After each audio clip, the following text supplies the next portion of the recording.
Bonjour. Bonjour. Sébastien Vermondel, Eurasanté. C'est Desjardins, enchanté. J'ai intégré Eurasanté en tout début 2009 comme chef de projet accompagnement des entreprises. Eurasanté intègre un pôle de compétitivité à vocation nationale qui s'appelle Nutrition, Santé, Longévité. Ce pôle est lui-même membre d'un pôle d'excellence qui s'appelle Pôle d'excellence Agro.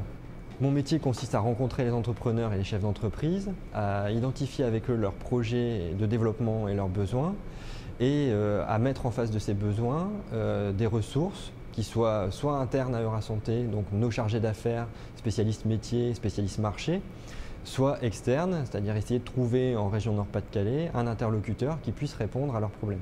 Ce qui est vraiment riche, c'est d'essayer de créer des partenariats et des synergies entre des acteurs qui n'auraient a priori rien à voir entre eux.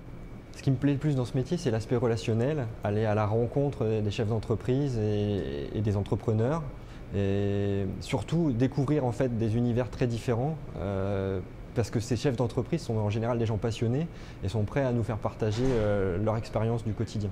On est troisième région de France dans le domaine biologie santé, derrière la région Île-de-France et la région lyonnaise. Donc on est quand même à la pointe du secteur et on est aussi une des seules régions à avoir cette organisation, je dirais, autour de la filière biologie santé, ce qui nous permet en fait d'avoir un aperçu complet de la filière, du laboratoire de recherche jusqu'à l'entreprise. Donc ce qui est particulièrement intéressant et ce qui est unique en France. Alors c'est un métier où on va recruter. Le grand emprunt va être consacré en grande partie à financer les universités pour qu'elles acquièrent une certaine autonomie.